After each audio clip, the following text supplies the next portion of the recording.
आपके और हमारे मन में कभी कभी ये शंका उत्पन्न हो जाती है कि भगवान श्री कृष्ण ने अर्जुन को ही ज्ञान क्यों दिया और भी पांडवों में और कौरवों में जो युद्ध कर रहे थे महान व्यक्ति थे। इसके पीछे भी एक बहुत बड़ा रहस्य है। भगवान को अर्जुन को ही चुनने का कोई ना कोई कारण तो रहा ही होगा। कहते हैं जब महाभारत का युद्ध अभी आरंभ होना था तो युधिष्ठिर अर्जुन से कहते हैं, वे भ्राता आप जाओ और श्री कृष्ण को युद्ध के लिए न्योता दे आओ। तो अर्जुन भी वहां पर कृष्ण को न्योता देने के लिए जाते हैं। इधर से शकुनी जो था, हालांकि दुर्योधन के मन में तो विचार भी नहीं आता, परंतु शकुनी जो दुर्योधन का मामा था वो जानता था अगर श्री कृष्ण पांडवों का साथ देंगे तो कृष्ण के चक्र से उन्हें कोई नहीं बचा सकता। तो शकुनी दुर्योधन से कहते हैं, जाओ आप श्री कृष्ण के पास और दुर्योधन और उनसे सहायता मांगो। दोनों ही, इधर से अर्जुन उधर से दुर्योधन श्री कृष्ण के पास जाते हैं। सर्वप्रथम दुर्योधन पहुंचता है और श्री कृष्ण अपने कमरे में आराम कर रहे होते हैं। तो दुर्योधन जैसे ही पहुंचता है तो देखता है श्री कृष्ण निद्रा में है, तो वो उनके सिंहासन की ओर बैठ जाता है। इतने में अर्जुन भी पहुंच जाता है। अर्जुन देखता है भगवान निद्रा में है, तो वो उनके पैरों वाली जगह पर जाकर मन ही मन में नमस्कार करता हुआ वहाँ खड़ा हो जाता है। भगवान कहाँ सोते हैं, भगवान कभी सोते नहीं है, ये भी भगवान की एक लीला थी।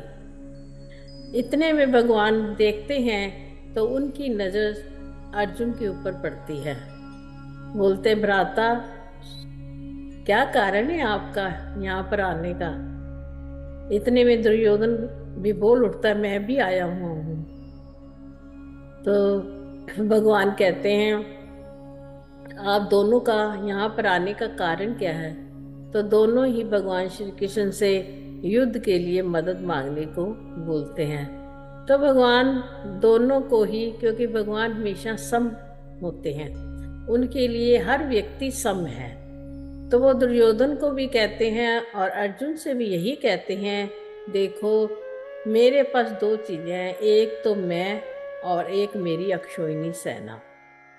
मेरी ये जो अक्षोहिणी सेना है आज तक कभी भी युद्ध में हारी नहीं है, और एक मैं लड़ूंगा, जो भी चाहेगा जिसकी भी तरफ से, बिल्कुल निहत्था मैं युद्ध में कोई भी अस्त्र शस्त्र नहीं उठाऊंगा।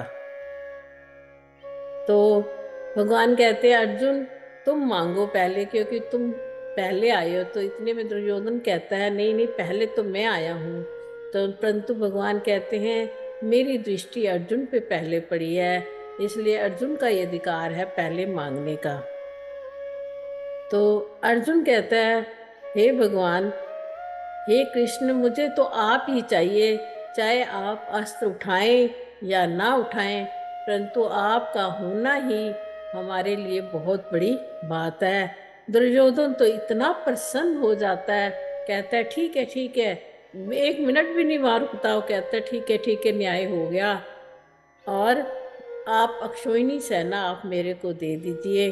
और इस प्रकार दोनों वहाँ से चले जाते हैं। अब भगवान क्या करते हैं, अर्जुन के रथ को हाँकने के लिए रथ के ऊपर बैठकर, और अर्जुन रथ के ऊपर बैठा हुआ है, दोनों सेनाओं के युद्ध के नगाड़े बज चुके हैं, शंख बज चुके हैं, सब कुछ बज चुका है। उस समय भगवान क्या लीला करते हैं, अर्जुन के मन में भगवान मोह जागृत करते हैं। ये भी भगवान की लीला थी ताकि वो अर्जुन को ज्ञान दे सकें। जब जीव के मन में मोह जागृत होता है या काम क्रोध लोभ जो भी जागृत होता है, तभी तो उसको समझाया जा सकता है। तो भगवान क्या करते हैं, दोनों सेनाओं के बीच में जाकर अर्जुन का रथ खड़ा कर देते हैं और कहते हैं, देखो तुम्हें किन किन के साथ युद्ध करना है। जैसे ही अर्जुन सामने दृष्टि डालता है, देखता है कि युद्ध में उसके पितामह भीष्म खड़े हैं, गुरु द्रोणाचार्य खड़े हैं और बड़े सगे संबंधी खड़े हैं, सब के सब मेरे अपने हैं, तो अर्जुन का मन मोहित हो जाता है। मोहित होने के उपरांत अर्जुन एकदम शिथिल होकर बैठ जाता है। तो भगवान कहते हैं, अर्जुन क्या बात है, तुम बैठ क्यों गए? तो अर्जुन फिर वहाँ पर भगवान के साथ वार्तालाप शुरू कर देता है कि मैं युद्ध नहीं कर सकता, क्योंकि जिनके साथ मुझे युद्ध करना है वो मेरे अपने बड़े ही प्रिय हैं, मेरे गुरु हैं। गुरुओं को मारकर और प्रियजनों को मारकर अगर मैं पृथ्वी का निष्कंटक राज्य भोगता हूँ, तो मुझे उससे अच्छा तो भीख मांगकर अपना जीवन व्यतीत कर लेना चाहिए। इस और भी कई तर्क वितर्क करता है कि अगर हम युद्ध करेंगे तो हमारे सारे जितने भी लोग मारे जाएंगे और घर की जो स्त्रियां हैं वो विधवा हो जाएंगी। विधवा हो जाने पर वर्ण संकर उनके पास जो उनको दूसरे लोग ले जाएंगे, तो उनकी शादियां कहीं और हो जाएंगी, तो उससे वर्ण संकर हो जाएगा, वो औलाद पैदा होगी। इस प्रकार के कई तर्क वितर्क करता है। और अब पहले अध्याय में वो क्या करता है, अपने धनुष बाण को छोड़कर क्या करता है, चुपचाप होकर बैठ जाता है। फिर भगवान दूसरे अध्याय में अर्जुन को मोहित करने वाले भी स्वयं और ज्ञान, फिर अर्जुन को भगवान आत्मा का ज्ञान देते हैं। अब प्रश्न हमारे सामने ये उठता है कि भगवान ने अर्जुन को ही क्यों चुना ज्ञान देने के लिए? पहला तो हमारे सामने यही है कि अर्जुन ही वहां पर मदद मांगने गया था। जब अर्जुन ने मदद मांगने के लिए अक्षोहिणी सेना को ठुकरा दिया, परंतु कृष्ण को क्या वरण करा, भगवान का वरण करा कि जिसके साथ भगवान होते हैं उसकी कभी हार हो ही नहीं सकती। तो भगवान ने कहा, इसने मेरा वर्ण कर लिया है, तो मुझे भी ये मेरा प्यारा शिष्य, मेरा परम शिष्य बन गया है, और मुझे अब ये चाहिए कि इसको ज्ञान दूं। और इसको ज्ञान की इच्छा भी है, क्योंकि इसने अपना धनुष बाण नीचे फेंक दिया है, जबकि वहां पर विपक्ष के लोग भी खड़े हुए थे, परंतु किसी के मन में इस प्रकार का ना भीष्म पितामह के मन में आया, क्योंकि वो अपने वचन से बद्ध थे।